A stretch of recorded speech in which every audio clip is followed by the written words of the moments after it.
Salut à tous et bienvenue dans ce nouveau numéro de À l'affiche. En 2000, son tube Rose Rouge a fait le tour du monde et fait de lui un des ambassadeurs de la musique électronique française. Après ce succès phénoménal, il est resté silencieux pendant près de 15 ans. Aujourd'hui, il est de retour avec un album toujours aussi électro, mais teinté de sonorités africaines. Je reçois en plateau le musicien Saint-Germain, que je vais tout de suite retrouver.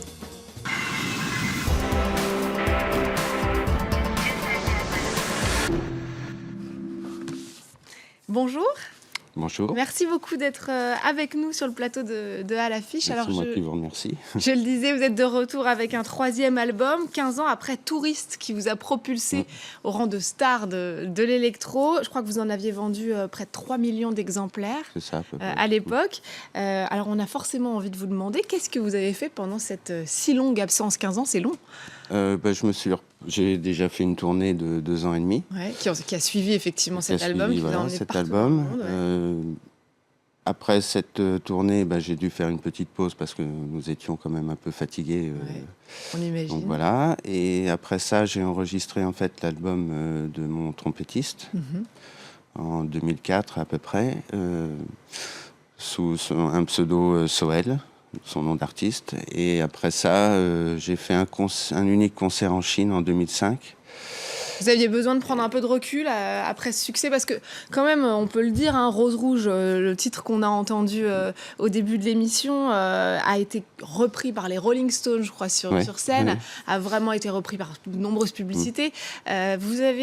Comment vous avez vécu ce succès qui était, on imagine, un peu inattendu? Je l'ai bien vécu, c'est juste que en fait, c'était pas ma culture de répéter en fait les mêmes morceaux tous les jours, quoi. Ouais, vous n'aviez pas envie de vous répéter, de pas réussir à vous ça a été un exercice assez difficile pour moi. Voilà, c'est parce que normalement on fait des choses et après on passe à autre chose. Vous êtes dans la créativité, voilà, là vous aviez l'impression. Et là j'ai découvert en fait une nouvelle façon de travailler avec une équipe et puis voilà, jouer un peu toujours les mêmes morceaux. Et voilà, le public était différent, mais c'était un peu donc répétitif. c'était un exercice un peu particulier. Plus les interviews tous les jours, donc ça faisait quand même beaucoup. Vous aviez envie de faire une petite pause et vous avez pris votre temps. On va se faire une idée de ce nouvel album qu'on a attendu pendant près de 15 ans. Voici un extrait du clip Sitting Here.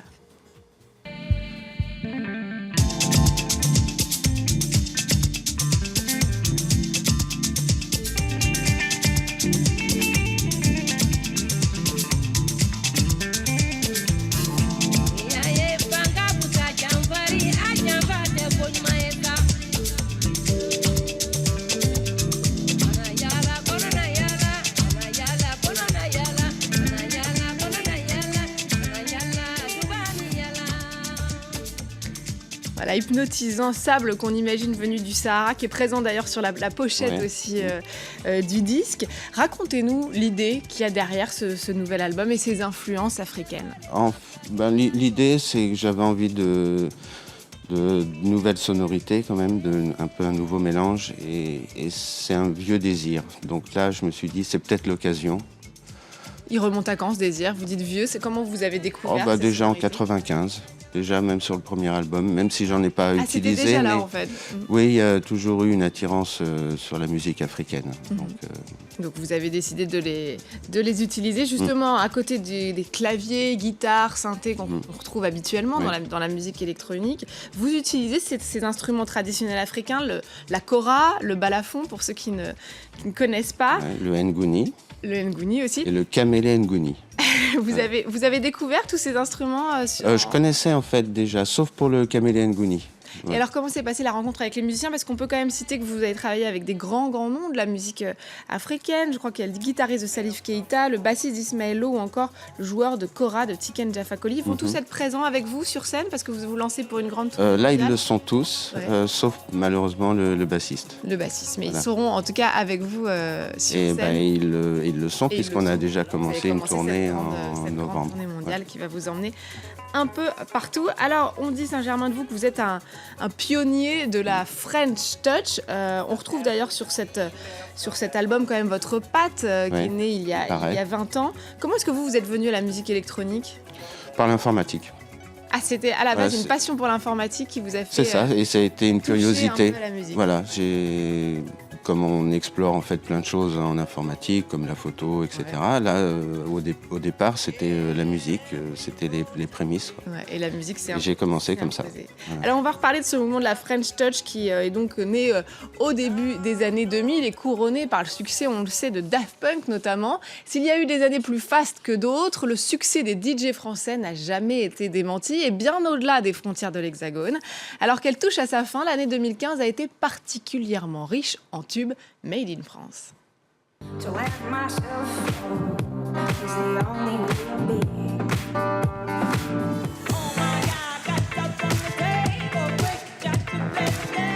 À la radio ou en boîte de nuit, difficile d'échapper en 2015 à ces quelques refrains, sacrément addictifs.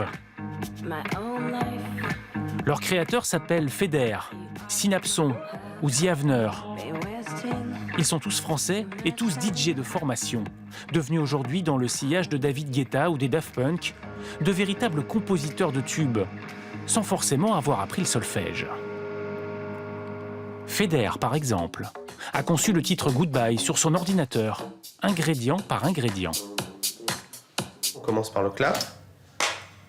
Voilà. Le kick. Mettre la sitar. Ensuite la basse. Aujourd'hui, grâce à l'informatique, tout le monde peut, en théorie, créer ses propres morceaux. Encore faut-il savoir inventer. Ça, c'est ma voix que j'ai complètement retravaillée. C'est juste un élément rythmique. Mon intérêt, c'est d'être une sorte de laboratoire, d'essayer de chercher des éléments qui sont pas encore connus, d'essayer de faire découvrir des nouvelles sonorités. Avec cette génération de musiciens, c'est carrément un nouveau courant musical qui est né, pour démocratiser les musiques électro hier réservées à un public averti. Ça devient pop, on retrouve des mélodies, on a une voix de tête. C'est une histoire qui raconte quelque chose par le chant, par la mélodie et pas forcément quelque chose de très progressif. Et c'est pour ça aussi peut-être que les gens se sont ouverts à la musique électronique parce qu'elle devient plus accessible. Plus accessible et à vivre en concert. Ça fait vibrer, ça fait transpirer, c'est cool. Et on a vraiment l'impression de sentir la musique plus que juste l'écouter, c'est vraiment exceptionnel. On est tous réunis ensemble. On est dans une boîte de nuit géante, on a le DJ en exclu. On a les copines.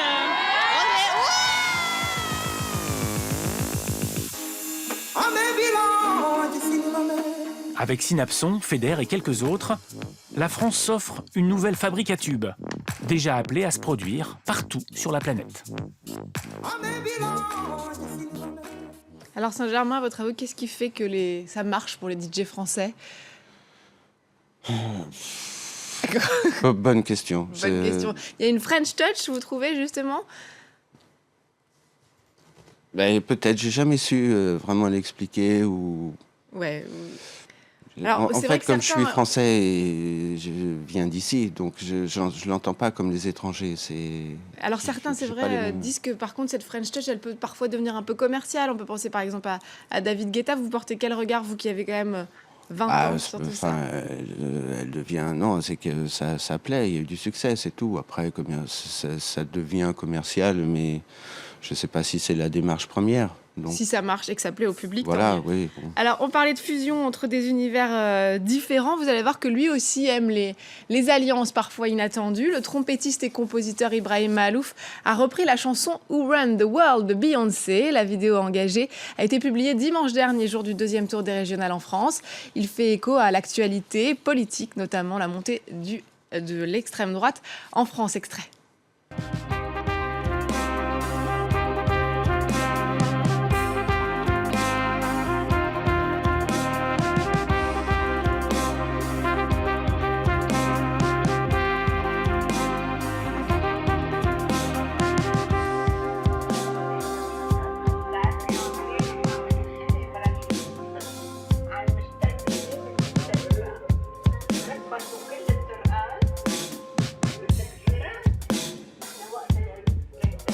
Voilà, le titre figure sur le dernier album du trompettiste Red and Black Lights.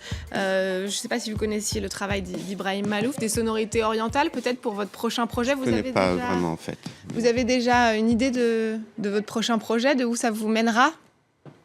J'ai quelques idées, mais je me les réserve. Vous les réservez, vous Ouais, n'avez pas je envie m'excuse, mais... ouais. Non, mais on vous attendra encore 15 ans, vous pensez ou... Ah non, Non, ça me démange vraiment. Vous avez envie, vous avez envie de rester pour plus longtemps. Merci beaucoup en tout cas, Saint-Germain, d'être venu nous parler de votre album éponyme. Et merci à vous de nous avoir suivis. N'oubliez pas de nous retrouver sur france24.com ainsi que sur tous nos réseaux sociaux.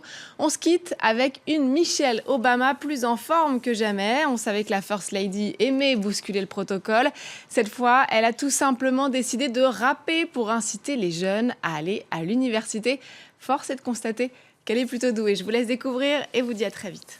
Chicago, we all know we had to do overtime every night to make it tomorrow. And everyone could really make their dream true. Hey kid, listening in Michigan, that could be you. But a dream is just a dream unless you go hard. Einstein put it in time, here's a flow chart. Naturally it won't happen magically, but you can change fantasy into reality so dramatically. If you wanna fight crime, you should go to college. If you wanna write rhymes, fill your head with knowledge. If you wanna stare at grass, don't go to college. But for everything else, you should go to college.